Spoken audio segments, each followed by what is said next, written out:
Hello friends, welcome to my channel Gani classes. तो दोस्तों, आज की इस वीडियो में 15 अक्टूबर 2020 के करंट अफेयर्स के बारे में डिस्कस करेंगे।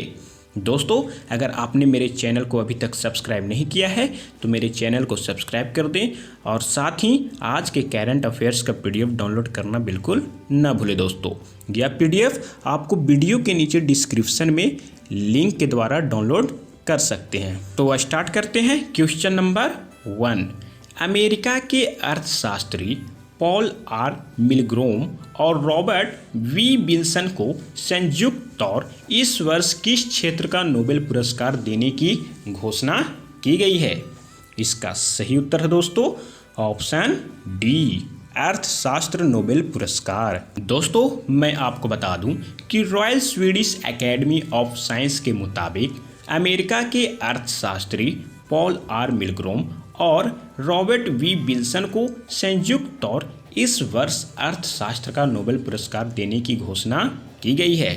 दोस्तों, मैं आपको बता दूं कि इन दोनों ने दिखाया है कि रैशनल बिडर कॉमन वैल्यू के अपने सर्वोत्तम अनुमान से कम पर बोली क्यों लगाते हैं। तो नेक्स्ट क्वेश्चन पे आते हैं दोस्तों। क्वेश्चन नंबर 2, निम्न में से किस राज्य सरकार के अति पिछड़ा कल्याण मंत्री विनोद सिंह का निधन हो गया है?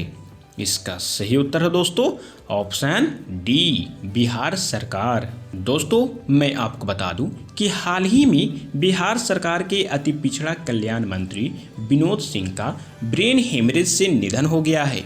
दोस्तों, मैं आपको बता दूं कि अति पिछड़ा कल्याण मंत्री विनोद सिंह के निधन पर राज्य सरकार के मुख्यमंत्री नीतीश कुमार, पूर्व सीएम जीतन राम मांझी समेत कई नेताओं ने शोक व्यक्त किया है। तो नेक्स्ट क्वेश्चन पे आते हैं दोस्तों। क्वेश्चन नंबर 3, भारत के किस राज्य की बच्ची सानवी एम प्राजित ने 1 घंटे में 33 डिशेज बनाने का रिकॉर्ड बनाया है? इसका सही उत्तर है दोस्तों ऑप्शन ए, केरल। दोस्तों, मैं आपको बता दूं कि भारत के केरल राज्य की सानवी एम प्राजित ने 1 घंटे से भी कम समय में सबसे कम उम्र की बच्ची द्वारा 33 डिशेज बनाने का रिकॉर्ड बनाया गया है। दोस्तों, मैं आपको बता दूं कि इस काम के लिए इसका नाम एशिया और इंडिया बुक ऑफ रिकॉर्ड्स में दर्ज किया गया है। दोस्तों, मैं आपको बता दूं कि केरल के एर्नाकुलम की सानवी एम प्राजित ने idli, waffle, corn fritters, mushroom tikka, उत्तम, पनीर टिक्का इत्यादि डिश बनाई है। तो नेक्स्ट क्वेश्चन पे आते हैं दोस्तों। क्वेश्चन नंबर 4, हाल ही में कौन सी पेमेंट गेटवे कंपनी नए निवेश के साथ 5वीं स्टार्टअप यूनिकॉर्न बन गई है? इसका सही उत्तर है दोस्तों ऑप्शन डी, रेजर पे। दोस्तों, मैं आपको बता दूं कि हाल ही में पेमेंट गेटवे कंपनी रेजर पे ने सिंगापुर के सॉवरेन वेल्थ फंड जीआईसी तथा सिक्वोया कैपिटल इंडिया सहित कई कंपनियों के निवेश से $10 करोड़ यानी 731 करोड़ रुपये जुटाए हैं। दोस्तों, मैं आपको बता दूं कि जिसके साथ रेजर पे 5वीं स्टार्टअप यूनिकॉर्न बन गई है। इस निवेश के साथ ही कंपनी की मार्केट वैल्यू $1 बिलियन के पार पहुंच गई है। तो नेक्स्ट क्वेश्चन पे आते हैं दोस्तों। क्वेश्चन नंबर 5, 14 अक्टूबर को विश्व भर में कौन सा दिवस मनाया जाता है? इसका सही उत्तर है दोस्तों ऑप्शन डी, विश्व मानक दिवस। दोस्तों, मैं आपको बता दूं कि 14 अक्टूबर को विश्व भर में विश्व मानक दिवस या अंतर्राष्ट्रीय मानक दिवस मनाया जाता है। दोस्तों, मैं आपको बता दूं कि इस दिवस का मुख्य उद्देश्य वैश्विक अर्थव्यवस्था के लिए मानकीकरण के महत्व के रूप में नियामकों, उद्योग और उपभोक्ताओं के बीच जागरूकता बढ़ाना है। तो नेक्स्ट क्वेश्चन पे आते हैं दोस्तों। क्वेश्चन नंबर 6, इनमें से किस राज्य सरकार ने 650 करोड़ रुपये आवंटित करते हुए जगन्ना विद्या कनुका योजना लॉन्च की है? इसका सही उत्तर है दोस्तों ऑप्शन डी, आंध्र प्रदेश सरकार। दोस्तों, मैं आपको बता दूं कि आंध्र प्रदेश सरकार ने हाल ही में 43,32,000 सरकारी स्कूली छात्रों को स्कूल किट देने के लिए 650 करोड़ रुपये आवंटित करते हुए जगन्ना विद्या कनुका योजना लॉन्च की है। दोस्तों, मैं आपको बता दूं कि भारत में पहली बार छात्रों के लिए इस प्रकार का कार्यक्रम आंध्र प्रदेश राज्य से शुरू किया गया है। तो नेक्स्ट क्वेश्चन पे आते हैं दोस्तों। Question number 7, medical journal Lancet की पब्लिश एक स्टडी के मुताबिक किस वर्ष तक भारत विश्व की तीसरी सबसे बड़ी अर्थव्यवस्था वाला देश बन जाएगा?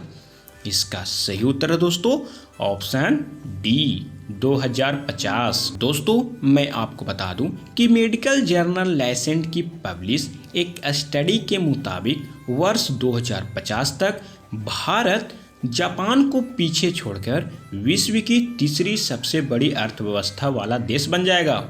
दोस्तों, मैं आपको बता दूं कि इस रिपोर्ट में कहा गया है कि वर्ष 2030 में भारत की अर्थव्यवस्था विश्व में चौथे स्थान पर रहेगी।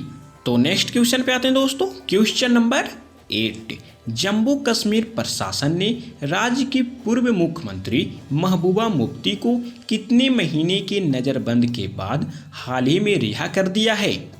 इसका सही उत्तर है दोस्तों ऑप्शन सी 15 महीने। दोस्तों, मैं आपको बता दूं कि जम्मू कश्मीर प्रशासन ने राज्य की पूर्व मुख्यमंत्री महबूबा मुफ्ती को अनुच्छेद 370 हटाने की घोषणा से पहले ही उन्हें नज़रबंद किए जाने के बाद हाल ही में 15 महीने बाद उनकी गैर कानूनी हिरासत खत्म करते हुए उन्हें रिहा कर दिया गया है।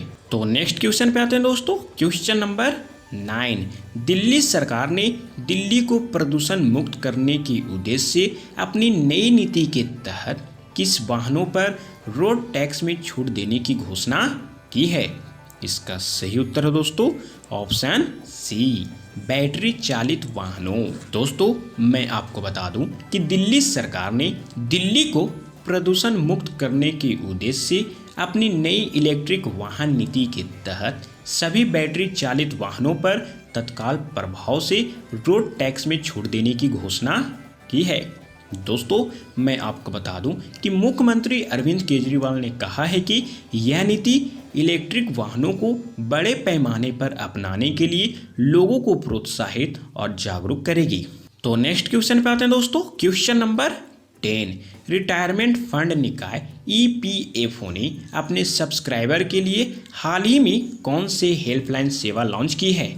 इसका सही उत्तर है दोस्तों ऑप्शन सी व्हाट्सएप हेल्पलाइन सेवा। दोस्तों, मैं आपको बता दूं कि रिटायरमेंट फंड निकाय यानी कर्मचारी भविष्य निधि संगठन EPFO ने अपने सब्सक्राइबर के लिए हाल ही में बिना रुकावट सेवा वितरण सुनिश्चित करने के उद्देश्य से व्हाट्सएप हेल्पलाइन सेवा लॉन्च की है।